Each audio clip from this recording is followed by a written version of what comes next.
अस्सलाम वालेकुम, मेरा नाम अली खिज़र है। आज मेरे साथ हैं कासिफ शाहिद, ये को फाउंडर है फिंजा के। फिंजा एक स्टार्टअप है जिसके बारे में कासिफ बताएंगे कि इनके पास ईएमआई का लाइसेंस भी है और एनबीएफसी का लाइसेंस भी है। और इस मुल्क के अंदर जो ट्रांजैक्शंस को डिजिटल करने की, इस मुल्क के अंदर लेंडिंग को डिजिटल करने की, इस मुल्क के अंदर किसी तरह की भी पेमेंट है उसको पेपरलेस और ब्रिक एंड मॉर्टर के बगैर करने के लिए अगर कोई ऑर्गेनाइजेशन इसमें ज़्यादा वो काम कर रही है तो वो फिंजा है। तो इस मकसद क्या है हमारा आज का बात करने का, उसको थोड़ा बैकग्राउंड में आपको बता दूं कि पाकिस्तान के अंदर आप सब जानते हैं कि फाइनेंशियल इंक्लूजन जो है बहुत कम है। पाकिस्तान के अंदर बहुत थोड़ी आबादी है, बहुत सारे थोड़े एडल्ट लोग हैं जिनके बैंक अकाउंट्स हैं, और जिनको लेंडिंग की एक्सेस है वो उससे भी थोड़े हैं, वो तो मुट्ठी भर है। आप समझते हैं कि पाकिस्तान की पॉपुलेशन में। और इसके अलावा देखें तो अगर हम एक मुल्क की पूरी मनी सप्लाई देखें तो उसमें दो कंपोनेंट होते हैं, एक बैंक डिपॉजिट्स होते हैं और एक जो आपकी जेब में कैश होता है, आपके घर में कैश होता है या आपके लॉकर में कैश होता है। तो अमूमन जो दुनिया के अंदर होता है कि एक जो कैश होता है वो बैंक डिपॉजिट का 10 से 15% होता है। पाकिस्तान के अंदर ये 40% से ज़्यादा है और ये बड़ा लम्हा फिक्रिया है। और ये नंबर शायद 20-25% था आज से 4-5 साल पहले, और ये आहिस्ता आहिस्ता बढ़ता गया। उसमें बढ़ने की एक वजह ये भी है कि लोग जो है वो टैक्स देने से डरते हैं या डॉक्यूमेंट होने से डरते हैं।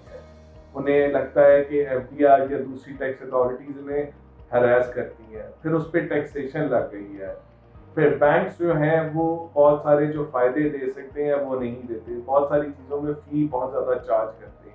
डिपॉजिटर को रिटर्न कम मिलता है, लेकिन हमने देखा डिपॉजिटर का रन 13% पे चला गया, तब भी नहीं आपके पास यहाँ पे पैसे आए। और आपने और देखा और तरह के जो इंसेंटिव आते रहे उसकी बात पे भी पैसा नहीं आया, पैसा बाहर ही जा रहा है। उसको लाने के लिए दुनिया भर में जो एक तरीका इस्तेमाल किया जाता है वो डिजिटल टूल्स है। इंडिया ने अपने पिछले कुछ सालों में इस डिजिटल टूल को यूज करके बहुत सारा पैसा अपने सिस्टम में वापस लाया। पाकिस्तान लाना चाह रहा है। हमारे जो दो की रेगुलेटर है, स्टेट बैंक ऑफ पाकिस्तान और security exchange commission of Pakistan, इन दोनों में टॉप लेवल पे ये बहुत ज़्यादा एक एम्फेसिस है कि हमने इस पैसे को वापस लाना है और डिजिटल टूल्स को कैसे यूज़ करना है उस पर वो काम हो रहा है जो पाकिस्तान में कभी नहीं हो सका। तो इस सारे सिलसिले को हम लेते हुए कासिफ के पास जाते हैं। तो कासिफ, मुझे बताइए कि जो ये हमारा जो करेंसी इन सर्कुलेशन ज़्यादा है, फाइनेंशियल इंक्लूजन लो है, lending from the formal sector low है, इसमें डिजिटल अगर हम सॉल्यूशंस ले आए जो कि पेमेंट से, ट्रांजैक्शन से, लेंडिंग तक सारी चीज़ों के, तो उससे क्या इम्पैक्ट आता है? No, thank you Ali, thank you for asking ये क्वेश्चन। देखें, एक आप ही ने एक आर्टिकल लिखा है जो मैं समझता हूँ आर्टिकल नहीं पूरी सीरीज होनी चाहिए, विच इज़ के टैक्स पेयर को इज्जत दो।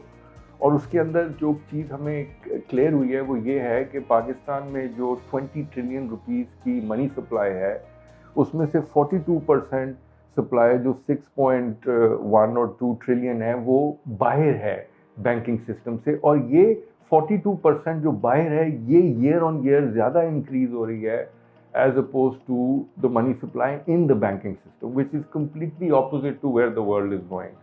So पहले तो हमें ये अंडरस्टैंड करना चाहिए कि हमने जितने भी स्टेप्स लिए जो आप बता रहे थे वो खातिर खा कामयाब नहीं हुए पैसों को बैंकिंग सिस्टम के अंदर लाने में।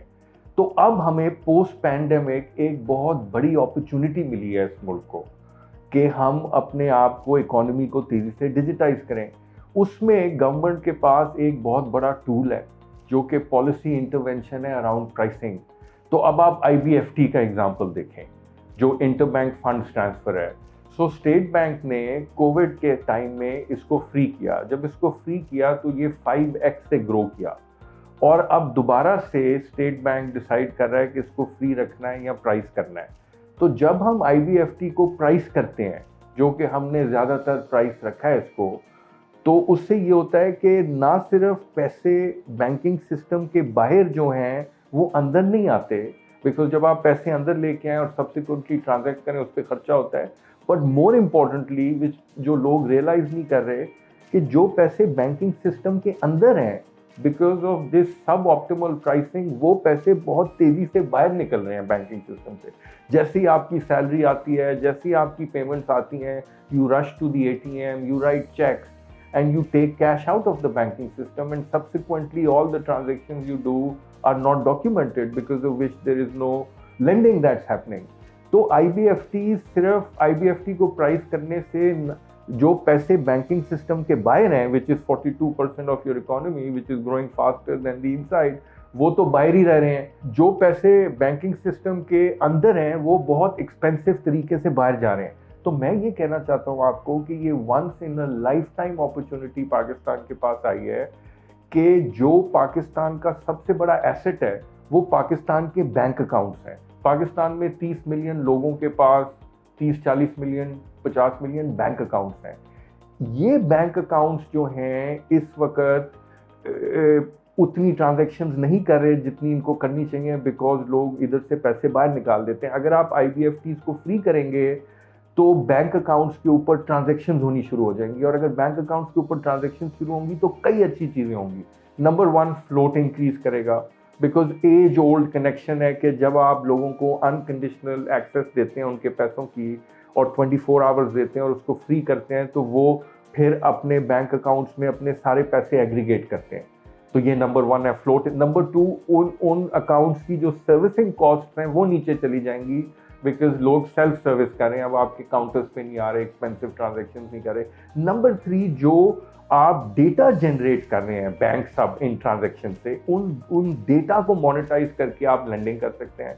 और नंबर 4, जो फिनटेक्स हैं और जो नई इदारे हैं, जब IBFTs फ्री होंगे तो वो बैंकिंग सिस्टम के ऊपर अपने यूज केसेस बनाएंगे। लेकिन अगर आप IBFTs को प्राइस कर देंगे तो जो ऑल्टरनेट बैंकिंग सिस्टम बन रहा है, जिसको आप ब्रांचलेस बैंकिंग कह रहे हैं, EMIs कह रहे हैं, जो MPG गेटवे बन रही है, सारी की सारी ट्रांजैक्शंस बैंक अकाउंट से निकलेंगी और उधर चली जाएंगी और वहाँ पे फ्री ट्रांजैक्शंस होना शुरू हो जाएंगी, और जहाँ फ्री ट्रांजैक्शंस होंगी वहीं डेटा जनरेट होगा और वहीं लेंडिंग होगी। तो ये जो ब्रिज है between the banking universe and the non-banking and the alternate and the digital universe, this bridge is more important for the bank accounts and for the banks to go out and fuel innovation and a new era than the alternate systems, because if the banks continue to price IBFTs, people will send money one time to the alternate systems and then subsequently all transactions will happen there. यानी कि आप ये कह रहे हैं कि एक बंदे की तनख्वाह आई वो 1 लाख रुपया, वो उसने तनख्वाह अपनी इजी पैसा अकाउंट में उसमें से 70,000 रुपये डाल दिए और अपनी सारी महीने की ट्रांजैक्शन उस 70,000 रुपये की आय उससे करता रहा, रादर देन कि अगर वो बैंक अकाउंट में ही रखता और उसमें IBFT फी होता तो करता, तो वो 70,000 रुपये के ऊपर जो फ्लोट है वो इजी पैसा के पास चला गया, वो फ्लोट आपसे निकल गया। तो और साथ साथ डेटा भी, ट्रांजैक्शनल डेटा भी चला गया। बैंक को किसी ने लेंडिंग करनी है तो बैंक को वो डेटा की एक्सेस करनी पड़ेगी, वो डेटा एक कमोडिटी है, उसकी कीमत पे करनी पड़ेगी। अभी वो डेटा उसकी प्रोप्राइटरशिप है, और वो बैंक की प्रोप्राइटरशिप जब वो डेटा होगा वो अपने जो कंपेटिटर के साथ नहीं शेयर करेगा तो उसको लेंडिंग पे एक एज होगा। अच्छा, अब यहाँ पे अभी हम देखें तो पैंडेमिक में स्टेट बैंक ने तकरीबन मार्च के अंदर समझे थे उन्होंने IBFT को 0 कर दिया, और उसमें हमने देखा कि IBFT की ट्रांजैक्शन में सिग्निफिकेंट जो है ग्रोथ आई। अच्छा, लेकिन बैंक को जो फिक्र है, जो मेरी बैंक के साथ कॉन्वर्सेशन होती है कि वो एक IBFT के ऊपर एक फी बेस्ड इनकम कमाते हैं कि भाई एक ट्रांजैक्शन मैं करता हूँ उसमें 50 रुपये या 100 रुपया एक बैंक कमाता है। अब वो जब ट्रांजैक्शन उसको करें तो वो जो अमाउंट कमाते हैं वो अगर देखा जाए तो आज से 5 साल पहले भी वही अमाउंट बना रहे थे और आज भी वही बना रहे हैं, और आज वो पिछले 6 महीने में देखते हैं कि वो अमाउंट नहीं बना रहे। अब बैंक्स का मसला ये है कि बैंक चूंकि एक बहुत बड़ी ऑर्गेनाइजेशन है उसके अंदर साइलोज में बैठे होते हैं। अब ये जो डिजिटल IBFT इनकम वाले लोग हैं ये एक साइलो में बैठे हैं, डिपॉजिट के ऊपर फ्लोट कमाने वाले लोग एक साइलो में बैठे हैं, इन दोनों के दरमियान कम्युनिकेशन नहीं है। हम ये देख रहे हैं कि जो भाई आप अगर 100 मिलियन IBFT से 6 महीने में आप एक बैंक को बढ़ा आपने कमाना था और आप वो नहीं कमाए पिछले 6 महीने में, तो क्या आपका जो फ्लोट है उस पर क्या 100 मिलियन से ऊपर इनकम जनरेट हुई है, ये हमें नहीं पता। तो हमें ये अर्ज करेंगे कि बड़े बैंक इस तरह की एक्सरसाइज करें और वो ये समझें कि अगर ये opportunity loss of having a fee on IBFT is in terms of losing your income on float, That's a very powerful point that you make, and you made it very eloquently, and that's the main reason. And it's not a Pakistan specific reason. This is a banking problem around the world for many years. And the problem is that the relationship between digital transactions and the float and how it affects the float is opaque. And it's opaque because of what you're saying, because there are different verticals in the organization that are looking at these pieces. So as digital transactions grow, float income grows, and float income grows because the argument is that when you have bank accounts which are tied down to debit cards and mobile banking and internet banking, those bank accounts are the lowest cost deposit that the bank has, because these are transactional accounts, therefore most of them are current or low level savings. And number two, the customers are now self-servicing themselves, so there is very little cost to service. So cost to service is opaque, and then the float income is opaque. But the truth is that all other deposits that banks have are unstable or super expensive. Why are they unstable? Because they are term deposits, which are highly rate sensitive. So they are not profitable and very rate sensitive. And the other deposits are current accounts, which are heavy on transactions, where people's employees and third parties are crowding your tellers and your branches. And if you start to load those costs, you would find out that the real float income that a bank actually makes is the income which is tied down to these digital channels. Now, income tied down to the digital channels get affected when you price IBFTs, because people make less IBFTs. So the real opportunity is to demystify that opaque relationship that you've spoken about, but more importantly, go out and create value-added channels and products and services where you can make fee income. For example, if you're giving free IBFTs, for example, in India, the UPI allows you to do 20 free IBFTs every month without any price. Now, those 20 IBFTs, if I can do 20 IBFTs, I'm going to maintain money, right? There. So, for example, so the banks can actually go out and start to price debit cards, they can price internet banking, they can price mobile banking, they can price the wallets, because those wallets and internet banking and mobile banking now comes with free transactions. But those free transactions are generating data, they're generating cost saves, and they're generating stable deposit and float income for you. But we would have to, like you say, demystify this relationship, because the CFO is only benefiting from the float income, and the product managers are crying because they don't have an IBFT income. But the organization needs to see through this to really figure out where the opportunity to grow the pie is. तो आपका ख्याल है कि जो product manager हैं या जो आपके यहाँ पे IBFT इनकम के ऊपर बैठे हैं, उनको अपनी कुर्सी छूटने का खतरा है कि वो इनकम नहीं कमाएंगे तो उनकी वैल्यू नहीं आएगी, और वो CFO को इस चीज़ का पता भी नहीं चलने दे रहे कि ये वैल्यू क्रिएट हो रही है, क्योंकि वो उनको कुछ और करना पड़ेगा। सो एक तो ये बैंक्स के CFOs को ये बड़ा गौर से कॉन्वर्सेशन सुननी चाहिए, बैंक के बोर्ड मेंबर्स को बड़ी कॉन्वर्सेशन गौर से सुननी चाहिए कि आप लोग IBFT फ्री करके आपका फायदा क्या होगा। आपको अपना इंटरनल हाथ बड़े बैंक को एनालिसिस करना चाहिए और उसके बाद ये डिसीजन लेना चाहिए। जो बैठा है, जो उस इनकम के ऊपर बैठा है, जो 200 मिलियन साल का उसमें से कमा रहा है, उसमें से 10 मिलियन उसका बोनस जा रहा है और व्हाटएवर जा रहा है, वो उसको उसकी फिक्र है। वो बड़े बड़े बैंक के जो अपॉर्चुनिटी लॉस है वो उसको नहीं। बिल्कुल ऐसे ही है। सो बेसिकली पाकिस्तान में बैंक्स में जब 100 मिलियन की लाइन बन जाती है, irrespective of the size of the bank, it's a considerable line. So IBFT is a 100 million, 200 million or 250 million line depending on what size of the, and you're spot on, this line hasn't grown for anybody in the last 5-7 years.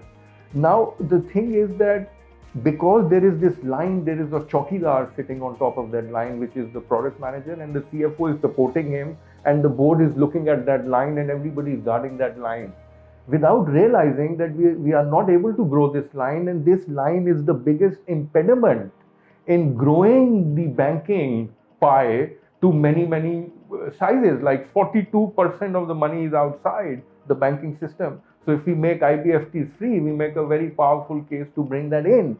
When that comes in, you grow by 42%, but everybody is just trying to guard that non-growth linear IBFT line. अच्छा काशिफ, जो 42% पैसा जो current cash में है, उसमें से अगर दुनिया के अंदर देखें तो हम हिस्टोरिकली जो है वो 5-10% हमेशा से रहता रहा है, जो कि वो एक कैश की नीड होती है। हर किसी के पास कैश होता है, फिर एक मार्जिनलाइज पॉपुलेशन होती है जिसके पास बैंक अकाउंट होते हैं।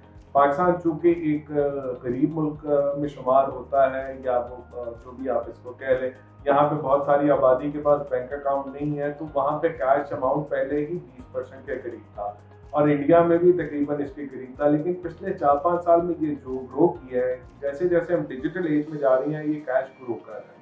इसकी एक बड़ी वजह जो हमने देखी है कि वो टैक्स की हरासमेंट लोग एक समझते हैं, या ट्रांजैक्शन कॉस्ट है कि जो बैंक के निकालने पे भी आपने टैक्स किया, जैसे कि ट्रांजैक्शन आपने बैंक पे पैसे निकालने पे नॉन फाइलर के ऊपर आपने टैक्स कर दिया, इस जिस तरह ये IBF किया, तो इस तरह से वो उसके निकल रहे हैं। तो उसके लिए अगर हम एक तो ये ट्रांजैक्शन जो इस तरह की कॉस्ट है, इसको स्टेट बैंक को या ये मिनिस्ट्री ऑफ फाइनेंस को खत्म करना चाहिए। दूसरी बात ये है कि टैक्स की हरेसमेंट जो है वो क्यों है कि वो फिजिकल इंटरेक्शन है, कि एक टैक्स का अफसर आता है, वो आपसे बात करता है, वो आपको कहता है कि इतने पैसे दो वरना इतना टैक्स हो जाएगा, और आप अगर अपना टैक्स देना भी चाहते हैं कि जी आपका टैक्स है 10 मिलियन, वो कहता है कि मुझे 5 मिलियन दे दो वरना मैं 20 मिलियन का लगा दूंगा, तो आपको ना करते करते उसके साथ मिलना पड़ता है। तो आप उसका भी तरीका ये है कि ह्यूमन इंटरेक्शन कम से कम हो। आपने टैक्स फाइल करना है, आपकी सारी पेमेंट डिजिटल है, आपका सारा बिजनेस डिजिटल है, आपने जब उसको करना है तो आपने उसको उस जगह पे जाके करना है। वो फॉर्म डिजिटल होगा, उसको इजी से कर लेगा, हर चीज़ कनेक्ट हो सकती है, और मैप हो सकती है, और स्टैम्प हो सकती है। तो ये ह्यूमन इंटरेक्शन कम करने में ये डिजिटल मीन्स ऑफ FTR कितना रोल प्ले कर सकता है? अच्छा, ये बहुत अच्छा सवाल है। देखें, इसका एक आसान तरीका जो हम सारा वक्त फिंजा में सोचते हैं वो ये है कि पाकिस्तान में 60 मिलियन के करीब, these are rough numbers, 60-61 million के करीब लोग हैं जिनकी हर महीने जो तनख्वाहदार हैं, जिनकी हर महीने तनख्वाह आती है। But we try and create estimates, and we figure that under 10 million of these people receive their salaries in a bank account or in a wallet. That means that bulk of the Pakistanis that get paid every month are receiving cash. Now, this has to change, and why it's not changing is because of what you have said. Because people are worried about these taxes, but there are some things that have started to work in terms of policy interventions. Like, one of the things is that now when you spend on a credit or a debit card in a restaurant, you get 5% cash rebate. That's a lovely policy intervention by the regulator. Imagine a situation where we create 5 or 10 such incentives every time a tankhadar aadmi pays through their bank account or their mobile or their plastic, whether it's debit or credit, gets a rebate.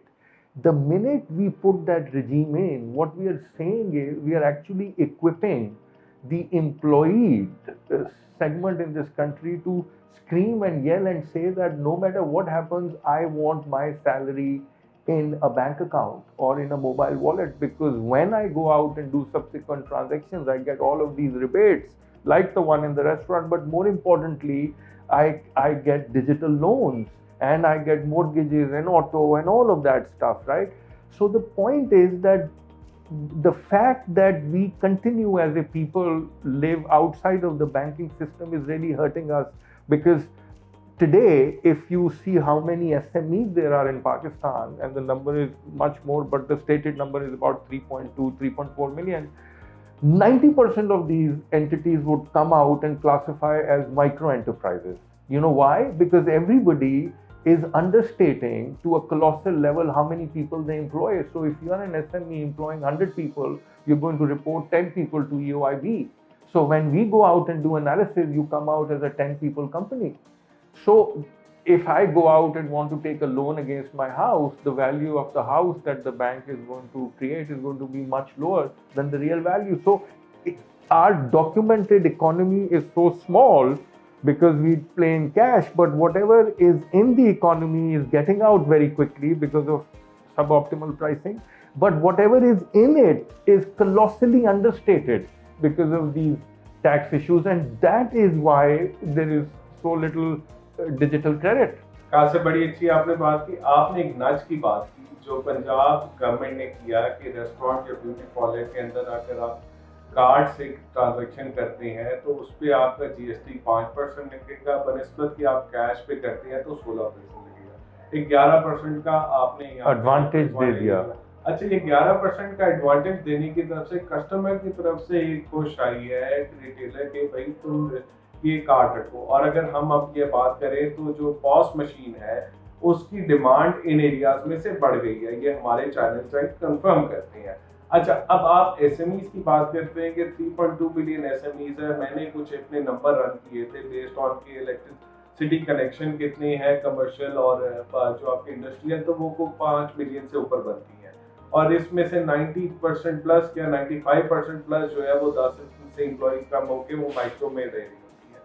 अच्छा, अब ये employer चूंकि उसने tax बचाना है, जो employer है वो टैक्स बचा रहा है, लेकिन एम्प्लॉई की तरफ से अगर हम इंसेंटिव देते हैं, जैसे यहाँ पे रेस्टोरेंट ओनर टैक्स बचा रहा था लेकिन पुश जो आया वो कस्टमर की तरफ से है, तो यहाँ पे एम्प्लॉई को अगर डिजिटल इंसेंटिव दे दे कि उसका एम्प्लॉयर उसकी तनख्वाह जो है डिजिटल तरीके से दे तो उसे ये टैक्स का एडवांटेज मिल जाएगा, या उसको ये और एडवांटेज मिल जाएगा। अब यहाँ पे एफडीआर भी एडवांटेज दे सकता है, यहाँ पे दूसरे रेगुलेटर भी कर सकते हैं। तो अगर हम इस एम्प्लॉय की तरफ से पुश आ जाए एम्प्लॉयर की तरफ तो शायद ये सूरत में तो आज अगर मैं एम्प्लॉयर हूँ और मैं अपने एम्प्लॉय को कहता हूँ कि भाई मैं तुम्हें ये रुपए में रजिस्टर करूँ, वो कहता है ना करो भाई, मेरे ये 200 रुपये 100 रुपये वटेवर अमाउंट है ये ना कर, तो मुझे इसका कोई फायदा नहीं। लेकिन कहीं पे उसको 500 रुपए का और वटेवर रुपए का महीने का एडवांटेज आता है डिजिटल करने से, तो वो कहेगा भाई मैं तेरी नौकरी उसको करूंगा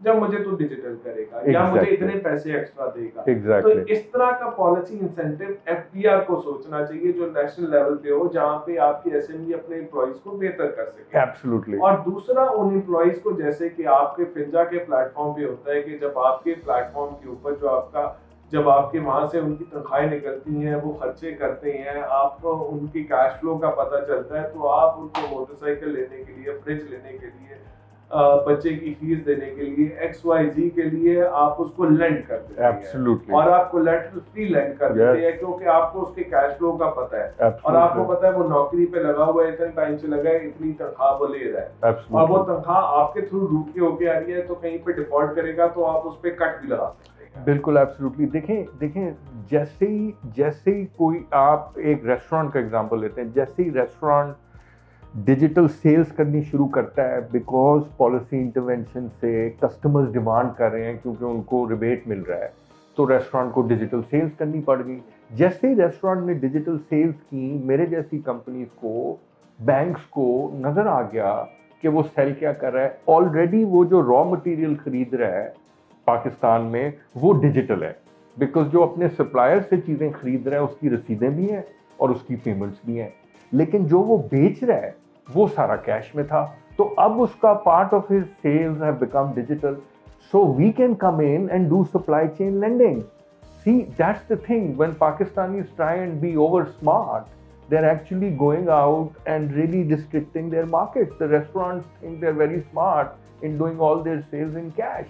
They're being ridiculously short-sighted. Because of that, they can't get any cash flows.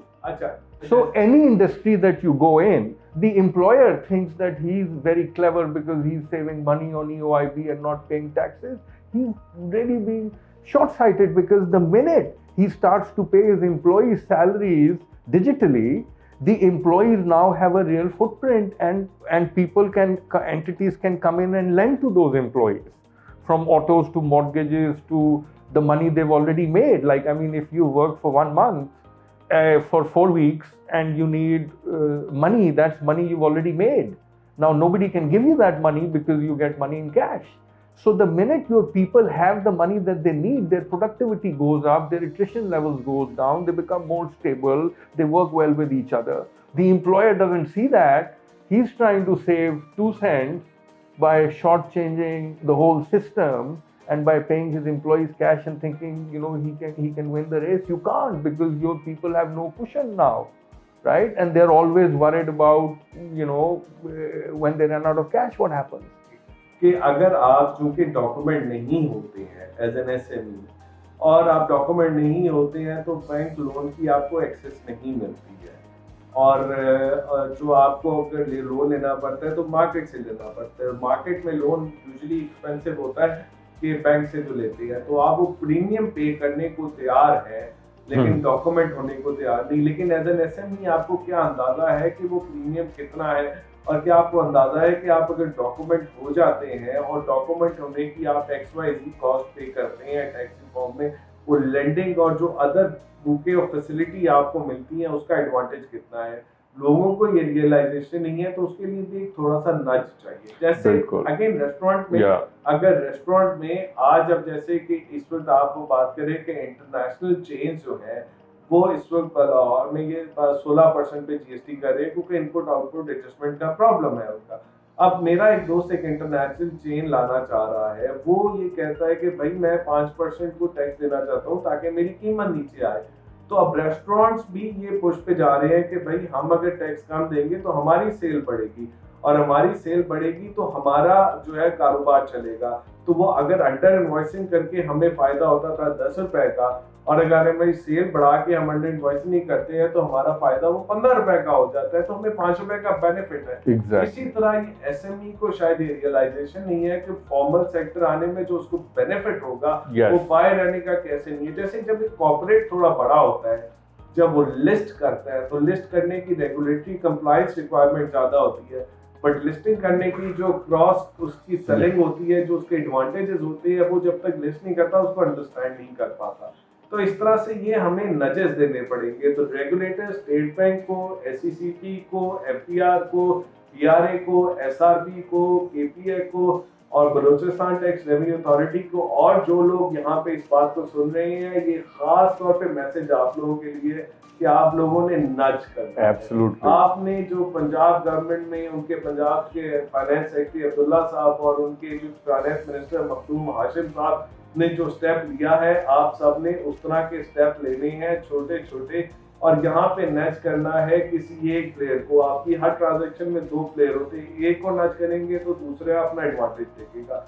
तो मेरे ख्याल में ये बड़ा ही इंपॉर्टेंट मैसेज है। Spot on ji, spot on. मैं सिर्फ यहाँ पे एक प्रेडिक्शन भी करूंगा, और वो ये है, और हम ये सारा वक्त देख रहे हैं कि जो बिजनेसेस अपने अंदर टेक्नोलॉजी को और डिजिटल क्रेडिट को ले आएंगे, उनसे वो बिजनेसेस और SMEs compete ही नहीं कर सकेंगी, टू योर पॉइंट, जो टैक्स बचा रही हैं और कैश में काम कर रही हैं।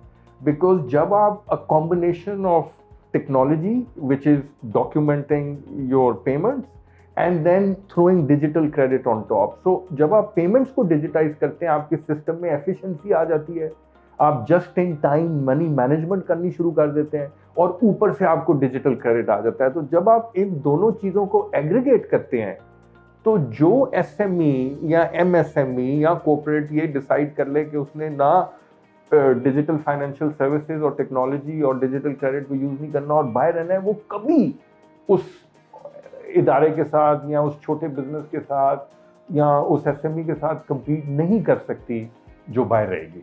बिल्कुल ठीक कह रहे हैं। जैसे कि आप इस तरह बात करें कि एक कॉर्पोरेट है या एक SME है, उसको अपनी जो ट्रांजैक्शन करनी होती है उसमें वो कहीं पे चेक लिखता है, वो चेक एक राइडर लेके जाता है, वो राइडर बैंक में जाता है, वो बैंक के अंदर एक टेलर बैठा होता है, वो उनके दरमियान इंटरेक्शन होती है, फिर वो बैंक उसकी 250-300 रुपये उसकी कॉस्ट लेता है, फिर वो राइडर वापस आता है, फिर कहीं में बीच में कहीं कैश कैरी कर रहा होता है, उस कैश की चोरी होने की या इंश्योरेंस उसकी पे करता है। ये सारी कॉस्ट आपकी निकल जाएगी अगर आप इसको डिजिटल पेमेंट कर दें, और पेमेंट जो है वो उसका फ्लोट भी हो जाएगा और ऊपर से क्रेडिट भी मिल जाएगा। उसमें सेटलमेंट चूंकि IBFT में अगले दिन होती है और चीज़ों में होती है, तो स्टेट बैंक जो पेमेंट गेटवे ला रहा है उस पे वो रियल टाइम सेटलमेंट हो जाएगी। तो वंस ये चीज आ जाती है तो ये इश्यूज भी नहीं रहेंगे। बिल्कुल। तो इसमें ये SMEs और इनकॉर्पोरेट को भी ये रियलाइज करने की जरूरत है कि जब आप डिजिटल मीन्स पे जाते हैं तो आपने बैंक में जो पैसा रखा हुआ है उसका वो जो बैंक आपसे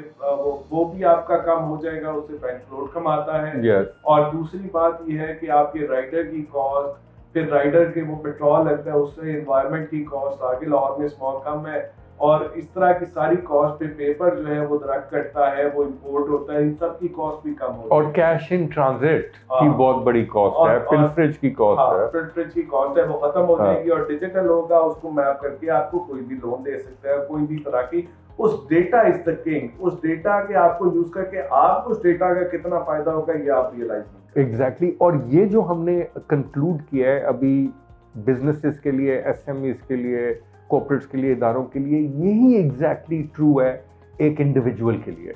अगर आप बिजनेस नहीं है, एमएसएमई नहीं है, एसएमई नहीं है, आप एक इंडिविजुअल हैं, तो आपको भी टेक्नोलॉजी को यूज करना पड़ेगा और अपनी पेमेंट्स को डिजिटाइज करना पड़ेगा, अपना टाइम बचाने के लिए, अपनी क्वालिटी ऑफ लाइफ ऊपर ले जाने के लिए, और डिजिटल क्रेडिट लेने के लिए।